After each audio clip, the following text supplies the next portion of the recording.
এই গল্পটা তোমরা যারা অন্য চ্যানেলে দেখেছো তারা আমার চ্যানেলের এই গল্পটা স্কিপ করতে পারো, কারণ তোমরা যখন দেখে ফেলছো তখন তো নিশ্চয়ই তোমরা আর বারবার দেখবা না। তো প্লিজ এই ধরনের কমেন্টস কইরো না যে আপু গল্পটা বন্ধ করে দাও। আমি তো গল্পটা ফেসবুক থেকে নিছি, তাই না? আমি তো অন্য কোনো চ্যানেলের গল্প নিয়ে ডাবিং করতেছি না। সো যেহেতু এটা ফেসবুকের গল্প, গল্পের যে আসল লেখক ওনার কাছ থেকে পারমিশন নিয়ে আমি গল্পটা স্টার্ট করছি। ওনার যদি ইচ্ছে হয়, উনি যদি আমাকে বলে গল্পটা বন্ধ করে দেন, তাহলে অবশ্যই আমি গল্পটা বন্ধ করে দিব। অন্য চ্যানেল গল্পটা শেষ করে দিছি এর মানে তো এটা না যে আমি আমার চ্যানেলের গল্পগুলো ডিলিট করে দিব। আমি ৪ মাস আগে গল্প দেওয়া শুরু করছি, আর ওই চ্যানেলটা ৩ মাস আগে গল্প দেওয়া শুরু করছে। তো আমাদের ২ জনের গল্পের ব্যবধান ১ মাস। তো আমি যখন গল্পটা দেওয়া শুরু করলাম তারপর উনি গল্পটা দেওয়া শুরু করছে। তো তখন তো তোমরা উনাকে বলো নাই যে একটা আপু এই গল্পটা ডাবিং করতেছে, আপু তুমি গল্পটা দিও না। তো এখন কেন আমাকে গল্পটা বন্ধ করতে বলতেছো? এটা তো কোনো কথা হইল না। এই গল্পটা যদি একজনও না দেখে, ঠিক আছে? যদি কোনো ভিউজও না আসে, তাও তো আমি গল্পটা বন্ধ করব না। এই গল্পটা আমি কন্টিনিউ করব। যার দেখার ইচ্ছা হলে দেখবে, যার দেখার ইচ্ছা হবে না সে দেখবে না। কথা বলছো না কেন? তে জিভ দিয়ে ঠোঁট ভিজে আমতা আমতা করে বলে, জি খেয়েছি। জাঙ্কুক তের গাল থেকে হাত সরিয়ে নেয়, তের দিকে তীক্ষ্ণ চোখে চেয়ে বলে, গুড। তে চোখ নামিয়ে নেয়। জাঙ্কুক দুহাত প্যান্টের পকেটে গুজে তে আর তার মাঝে খুব সামান্য ফাঁকা রেখে দাঁড়ায়। তে এলোমেলো দৃষ্টি ফেলে। জাঙ্কুক গম্ভীর গলায় বলে, এরপর বাসা থেকে বের হতে ইচ্ছে করলে সাথে হাত পা ভেঙে পঙ্গুত্ব বরণ করার ইচ্ছাটাও অ্যাড করে, তবে বাড়ির বাইরে পা রাখবে, আন্ডারস্ট্যান্ড? লাস্ট শব্দটা কিছুটা ধমক দিয়ে বলে। তে চোখ তুলে তাকায় জাঙ্কুকের দিকে। চোখ থেকে পানি গড়িয়ে পড়ে তার। ভয়ে জমা হওয়া পানির ছিটে ফোঁটা এখন ধমক খেয়ে টুপ করে গড়িয়ে পড়ল। জাঙ্কুক চোখ বুজে শ্বাস ফেলে, মেদে স্বরে বলে, কান্না করো না। তে পিট পিট করে তাকিয়ে থাকে জাঙ্কুকের দিকে। জাঙ্কুক আবারও গম্ভীর গলায় বলে, ঘরে যাও। তেকে এখনো দাঁড়িয়ে থাকতে দেখে জাঙ্কুক শক্ত গলায় বলে, যাও, নয়তো গুনে গুনে 10টা থাপ্পড় পড়বে এই গালে। স্টুপিড! তোমার সাহস কি করে হয় এত রাত পর্যন্ত অন্যের বাসায় গিয়ে থাকার? তে কেঁপে উঠে এত জোরে ধমক খেয়ে একটু আগে নরম সুরে যেমন ঝটকা খেয়েছিল, তা মুহূর্তে ভ্যানিশ হয়ে গিয়েছে এই লোকের আগের রূপ দেখে। তে মাথা নিচু করে নেয়, কোনো কথাই বলে না। জাঙ্কুকের পাশ কাটিয়ে ধীর পায়ে তার ঘরে চলে যায়। জাঙ্কুক ফোঁস করে শ্বাস ফেলে, সোফায় গিয়ে ক্লান্ত শরীরটা এলিয়ে দেয়। সুগা মিটিমিটি হেসে বলে, ঝড় তবে থামলো? জাঙ্কুকের কপালে বিরক্তির ভাঁজ। সুগা জাঙ্কুকের পাশে বসে তার মায়ের উদ্দেশ্যে বলে, মা খেতে দাও, খেয়ে আবার রওনা দিব।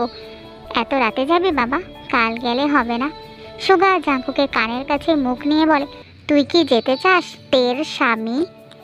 জাঙ্কুক রেগে তাকায় সুগার দিকে, বিরক্ত হয়ে বলে, যাব না। সুগা হেসে বলে, শোনো মা, তোমার ছেলে বড় হয়েছে, এবার আমার বিয়ের ব্যবস্থা করো। সবাই বউ ছাড়া থাকতে পারছে না। এসব দেখে আমারও না 2 দিন পর পর কেমন বদ হজম হচ্ছে। পার্কহীন ভ্রুকুচকে বলে, আমি মেয়ে দেখে রেখেছি তোর জন্য, তুই তো রাজি হচ্ছিস না, শুধু পরে পরে করছিস। তুই রাজি হলেই বিয়েটা হয়ে যাবে রে বাবা।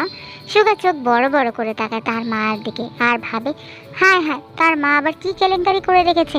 দ্রুত বসা থেকে উঠে দাঁড়ায়, অবাক হয়ে বলে, মানে কি বলছে কি মা? পার্কহীন হেসে বলেন, আরে জিসোকে চিনিস না? এইচএসসি দিবে এবার, মেয়েটা খুবই ভদ্র। সুগা দ্রুত বলে, হয়েছে হয়েছে, আর শুনবো না, আমি যাচ্ছি, আমার কাজ আছে। আরে খেয়ে যা। সুগা যেতে যেতে বলে, রেডি করো, আমি আসছি, কাল সকালে গিয়ে ভার্সিটির ক্লাস অ্যাটেন্ড করতে হবে। জাঙ্কুক তার ঘরে যেতে যেতে বলে, ফুপি 1 কাপ কফি দিও। তে ঘরে এসে বোরখা ছেড়ে বিছানার এক কোণায় চুপ করে বসে আছে। 2 হাঁটু ভাঁজ করে মুখটা হাঁটুতে লাগিয়ে রেখেছে। পার্কহীনকে দেখে পা ভাঁজ করে বসে বলে, খালাম্মা তুমি রাগ করেছো আমার উপর? পার্কহীন তের পাশে বসে মেয়েটার গালে হাত দিয়ে বলে, আমাকে একবার বলে যাওয়া উচিত ছিল তোর। তে মন খারাপ করে বলে, গ্রামের বাইরে তো যায়নি, তাই ভেবেছি বলতে হবে না। পার্কহীন কিছুই বললেন না, এটা গ্রাম, এর ওর বাড়ি গেলে ঘটা করে বলে যাওয়ার প্রয়োজন নেই। অতঃপর বললেন, সে তো জানি, এত রাত করে ফিরলি, এটা বলে যাওয়া উচিত ছিল। তে জাঙ্কুকের ফুপির 2 হাত আগলে বলল, ন্যান্সির মা না খাইয়ে কিছুতেই আসতে দেয়নি খালাম্মা, আমি সন্ধ্যার পরে আসতে চেয়েছিলাম, সরি খালাম্মা। আচ্ছা আচ্ছা হয়েছে, তুই আমাকে ফুপি বাদ দিয়ে খালাম্মা ডাকছিস কেন? তে মাথা নিচু করে বলে, যার জন্য ফুপি ডাকবো সে তো বলেনি, তাই খালাম্মাই ঠিক আছে। তখনই জাংকুকের ফুপু বলল, জাংকুক তোর জন্য অনেক চিন্তা করে মা, তোর প্রতিও ভীষণ দুর্বল। দেখেছিস আজ তোর চিন্তায় কেমন অস্বাভাবিক হয়ে গিয়েছিল। তে মাথা তুলল না, কি মনে করে মলিন হেসে বলল, একটা কথা কি জানো খালাম্মা, আবেগ, ভালোবাসা, মায়া এসব দিয়ে দুনিয়া চলে না। যদি চলতো তবে আজ আমার বিয়েই হতো না। তোমার মনে হয় আমার সৎ মা আমায় ভালোবাসতো না? সে আমায় অনেক ভালোবাসতো, মায়া করতো, কিন্তু দেখো বাস্তবতা সামনে আসলেই সে আমাকে ঠিকই বিয়ে দিয়ে নিজের দায় সারলো। এই যে এতদিন হলো একবারও আমার খোঁজ নেয়নি জানো। তুমি বিশ্বাস করবে না খালাম্মা, আমি ভুলেই যেতাম সে আমার নিজের মা না, আমায় অনেক ভালোবাসতো।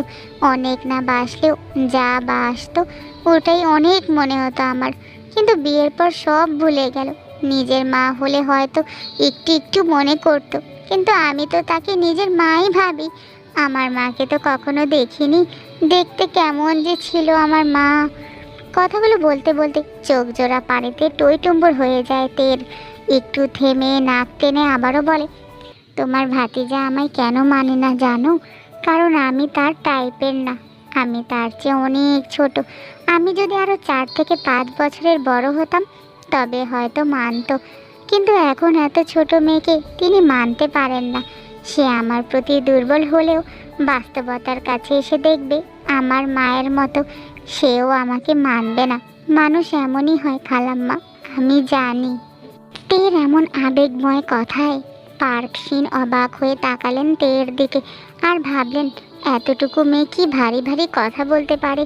তের মাথায় হাত বুলিয়ে মৃদু হেসে বলল, পাগলি মেয়ে, জাংকুক অমন না, ধীরে ধীরে বুঝতে পারবি। তে কিছুই বলল না। পার্কসিন তের চোখের পানি মুছে দিয়ে বলল, ফুপি যেহেতু ডাকছিস না তবে মা ডাক, ডাকবি তো? তে 2 হাতে মুখ মুছে শব্দ করে হেসে বলে, ওকে আম্মাজান। এরপর ভ্রু নাচিয়ে বলে, ডাকটা পছন্দ হয়েছে?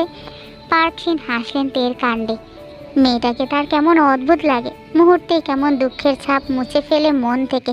পার্কসিন ঘরের বাইরে যেতে যেতে বলে, এখন এসব চিন্তা বাদ দে, জাংকুককে কফি দিয়ে আয়, আমি রেডি করছি, দ্রুত আয়। তে জন্ম হতেই তার মা মারা যায়। এরপর 3 মাসের মাথায় তের বাবা আরেকটা বিয়ে করেন, যিনি তের বর্তমান সৎ মা।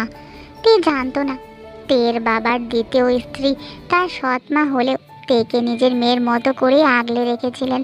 তের বাবার চোখের মনে ছিল তের ঝাপসা মনে পড়ে তার বাবার কথা। তার যখন 7 বছর বয়স তখনই তার বাবা মারা যায়। এরপরই তে জানতে পারে তার মা আসলে তার নিজের আপন মা না। এজন্যই তেকে তার নানা বাড়ির মানুষেরা মোটেও পছন্দ করতো না। আগে বুঝতো না তে এসব, তবে যখন একটু বড় হয়েছে তখন বুঝতে পারতো। বাবা মারা যাওয়ার 2 বছরের মাথায় তার সৎ মাকে বিয়ে দিয়ে দেয় বাসা থেকে। তার সৎ মা তেকে বেশ আদর করতেন, সেই ছোট্ট থেকে নিজের মেয়ের মতোই লালন পালন করেছেন। কিন্তু সৎ মায়ের স্বামী তো তেকে একটুও সহ্য করতে পারে না। ধীরে ধীরে তের মায়ের ভালোবাসা কমতে কমতে তাকে বিয়ের পিঁড়িতে বসিয়ে বিদায় দিয়ে দিল। কথাগুলো ভেবে তের চোখ থেকে টুপ করে পানি গড়িয়ে পড়ে। ডান হাতের আঙ্গুল দিয়ে জামার কোনা পেঁচায় আবার খোলে, আর চোখ থেকে ঝরঝর করে কয়েক ফোঁটা পানি পড়ে। কয়েক সেকেন্ড পেরোতেই দ্রুত চোখ জোড়া ডলে মুছে নেয়। লম্বা করে দীর্ঘশ্বাস টেনে নিজেই হাসে। তোর ভিআইপি বোনকে ফোনটা দে তো। জিহু ফোনের ওপাশ থেকে বলল, কেন? সুগা হেসে বলল, আমার বিয়ে, এই খবর ওকে না দিলে শান্তি পাচ্ছে না। দ্রুত করে নে, আমরা বেঁচে যাব আর জিমিনকে বিয়ে দিতে পারবো। সুগা ধুলোময় রাস্তার মাঝে একটা ইটের খোয়ায় শট দিয়ে বলে, লিসার কপাল খুলে গেল, তোর মতো মীর জাফরের সাথে বিয়েটা হচ্ছে না। জিহু রেগে বলে, একদম উল্টাপাল্টা কিছু করবি না বেয়াদব। ও আমার ফোন ধরে না কেন? মেজাজ খারাপ লাগে না?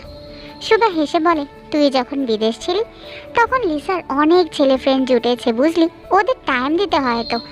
জেহব তখন রেগে বলল, আসলে ওর এত ছেলে ফ্রেন্ড আছে? সুগা হেসে বলে, জানি না, ওর ফ্রেন্ড লিস্টের খবর আমি কেমনে জানবো? তবে একটা কথা মনে রাখবি, লিসা তোকে মাত্র 3 বার সামনে থেকে দেখেছে, সেই বছর আগে 2 বার, রিসেন্ট 1 বার। তোর বোনের সাথে কবে থেকে লেগে বসে আছি তাও মানছে না। আর লিসা তোকে চিনেই না ঠিকঠাক, মানতে সময় তো লাগবে। যে হোক গম্ভীর মুখে কিছু ভাবছে। সুগা তখন আবারও বলে, আমি এখন তোর বিদেশি ম্যামদের সাথে ছবি দেখিয়ে লিসাকে বলবো এগুলো আমাদের জেহব বাবুর পার্ট টাইম গার্লফ্রেন্ড ছিল। চিন্তা করিস না, বিয়ে সে তোকেই করবে। জেহব চিৎকার করে বলে, সুগার বাচ্চা, তোকে ছাড়বো না আমি কত লয়াল তুই জানিস না। সুগা কান থেকে ফোনটা দূরে নিয়ে খানিক হাসলো।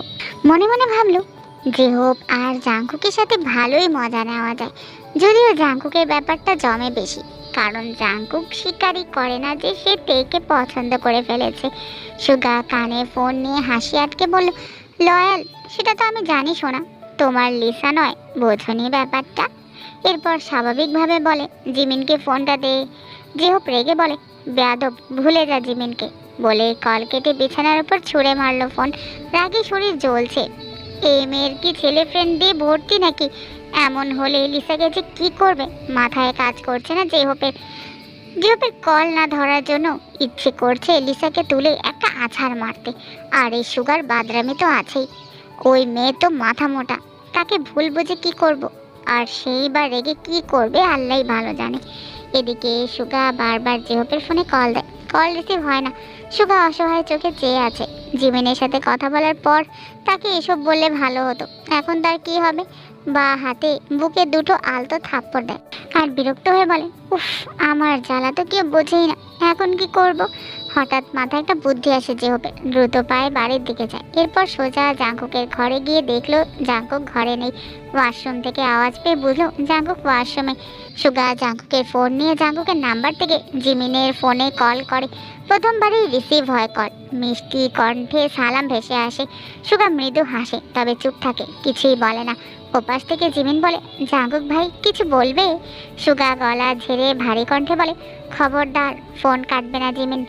জিমিন ভ্রু কুচকালো, তবে কিছুই বলল না। সুগা হেসে বলল, খুবই ইম্পর্টেন্ট একটা টপিক নিয়ে কথা বলবো বুঝলে, তাই ভুলেও কল কাটবে না।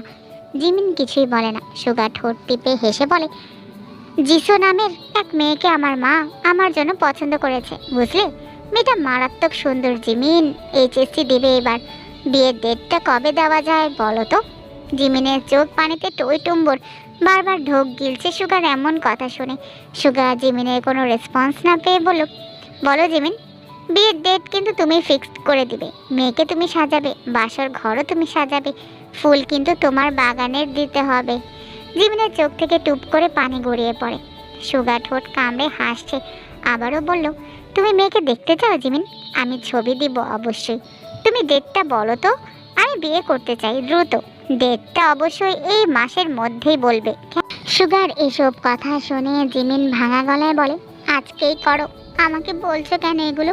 বলেই কল কেটে দেয়। দুহাতে মুখ লুকিয়ে ফুপিয়ে কেঁদে ওঠে।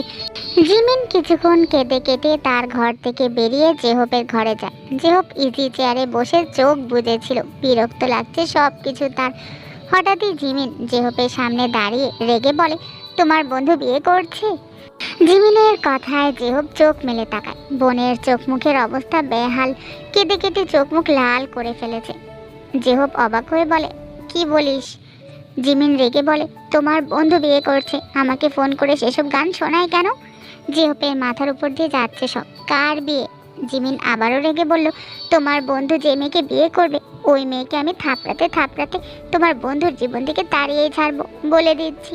বলেই ধূপধাপ পা ফেলে বেরিয়ে যায়। জেহব পেছন থেকে অবাক হয়ে বলে, আরে কি বলে গেলি, আর কাঁদছিস কেন? জিমিন যেতে যেতে চিল্লিয়ে বলে, তোমার শয়তান বন্ধুর জন্য একবার এখানে আসুক, বিয়ে করাচ্ছি তাকে। জেহব বিছানা থেকে তার ফোন নিয়ে সুগার নাম্বারে কল করে। রিসিভ হলেই রেগে বলে, আমার বোনকে কাঁদিয়েছিস কেন? সুগা হেসে বলে, ভাল লাগে কাঁদাতে। তুই শুধু ভাব, ওর প্রতিটা চোখের পানির ফোঁটায় আমার জন্য কত শত ভালোবাসা মিশে আছে। ভাবতেই কি যে শান্তি লাগে ইয়ার। ওর একটা ছবি তুলে দে না, আরও শান্তি লাগবে। জেহব বিরক্ত হয়ে রেগে বলল, জিমিনকে আরেকজনের সাথে বিয়ে দিয়ে দিই, তারপর তুই বসে বসে কেঁদে ভালোবাসা দেখাস, বেয়াদব। সুগা হেসে বলল, সুগার জিনিস সুগা নিজের করে রাখতে জানে। আমার তো তোর জন্য চিন্তা হচ্ছে সোনা। আহারে লিসা। জেহব রেগে সাথে সাথে কল কেটে দেয়। সুগা ওপাশ থেকে হাসে। তে হাতে কফির মগ নিয়ে জাঙ্কুকে দরজার সামনে দাঁড়িয়ে আছে, ভাবছে ভেতরে গেলে তাকে কিছু বলবে কিনা। তখনকার 10টা থাপ্পড় দিতে চাওয়ার একটা যদি ভুল করে দিয়ে দেয়। অনেক ভাবনা চিন্তা রেখে দরজা ঠেলে ভেতরে উকি দেয় তে। কম পাওয়ারের এক লাইট দেওয়া, তবে ভেতরে সব দেখা যাচ্ছে। জাঙ্কুক বেডে শটান হয়ে শুয়ে আছে। তে বিরক্ত হয় আর ভাবে এই লোকটা ঘরে থাকলে জীবনেও কাপড় পরে না কেন। যদিও জাঙ্কুককে এমন কাপড় ছাড়া দেখতে ভালোই লাগে তার। ভাবনা রেখে পা টিপে টিপে ভেতরে যায়। জাঙ্কুক শটান হয়ে শুয়ে ডান হাত চোখের উপর রেখেছে, নড়াচড়া নেই কোনো। তে জাঙ্কুকের মুখের সামনে গিয়ে বোঝার চেষ্টা করে ছেলেটা জেগে না ঘুমিয়ে আছে। এমনিতে তো বোঝাই যায় না, জেগে থাকলেও যেমন ঘুমিয়ে থাকলেও তেমনই। তে ঘরের আশেপাশে তাকালো, একটু এগিয়ে গিয়ে ঘরের জিনিস খেয়াল করে দেখছে। এই ঘরে ফার্নিচার 4টে, কিন্তু আসল ব্যাপার হলো এই ঘরের জিনিসগুলো সাদা আর কালো রঙের। তে বুঝলো না জাঙ্কুক যেখানেই যায় সেখানে কি এমন একটি করে সাদা কালো রুম বানিয়ে রাখে নাকি। ভাবনার মাঝে পেছন থেকে গম্ভীর স্বর ভেসে আসে, এখানে কি করছো? তে দ্রুত পেছন ফিরে তাকায়। জাঙ্কুক চোখের উপর থেকে হাত সরিয়ে গম্ভীর মুখে তের দিকে তাকায়। তে দ্রুত হাতের মগ এগিয়ে দিয়ে বলে, এই তো আপনার কফি দিতে এসেছি। তে ঘরের চারপাশ দেখতে দেখতে জাঙ্কুকের হাঁটু বরাবর দাঁড়িয়েছিল। তাড়াহুড়া করে মগ এগিয়ে দিতে গিয়ে হাত ফসকে যায়। তে দ্রুত মগ ধরে ফেলে, তবে গরম কফির বেশি অর্ধেক ভাগই জাঙ্কুকের উপর পড়ে যায়। তে বাঁ হাতে মগ ধরে ডান হাতে দ্রুত জাঙ্কুকের কফি পড়ার অংশ ঝাড়তে থাকে। কি কেলেঙ্কারি হয়ে গেল। জাঙ্কুক শোয়া থেকে উঠে তে ডান হাত ধরে শক্ত গলায় বলে, আই মেয়ে কি করছো কি? তে ভীত স্বরে বলে, সরি সরি, আমি বুঝতে পারিনি। কথাটা বলে তে আবারও নিচের দিকে তাকালে চোখ বড় বড় হয়ে যায় তার। মনে মনে ভাবে, এ কোথায় পড়লো কফি? আর কোনো জায়গা ছিল না কফি পড়ার। দ্রুত চোখ বন্ধ করে নেয় তে লজ্জায়, বিড়বিড় করে বলে, আস্তাগফিরুল্লাহ। চোখ মেলে জাঙ্কুকের দিকে তাকালে দেখলো জাঙ্কুক অদ্ভুত চোখে তের দিকে তাকিয়ে আছে। তে ঢোক গিলল। জাঙ্কুক তার হাত ছেড়ে দিয়েছে। ছাড়া পেয়ে তেকে আর পায়কে লজ্জা ভয় সব মিলে এক দৌড় দেয় কফির মগ হাতে নিয়ে। বিড়বিড় করে, আর জীবনেও কফি দিতে আসবো না, আল্লাহ মাফ চাই। জাঙ্কুক বিছানা থেকে নেমে দাঁড়ায়, শান্ত চোখে গম্ভীর মুখে তের দৌড় দেওয়া দেখলো। তে দৌড়াতে দৌড়াতে বিড়বিড় করতে লাগলো, হায় আল্লাহ, কফিটা সব ছেড়ে ওই লোকের প্যান্টের মেন জায়গাতেই পড়তে হলো। এখন যে এই লোকটা আমার কি করবে? নিশ্চয়ই লোকটার সেই জায়গায় ভীষণ জ্বালা পোড়া করবে।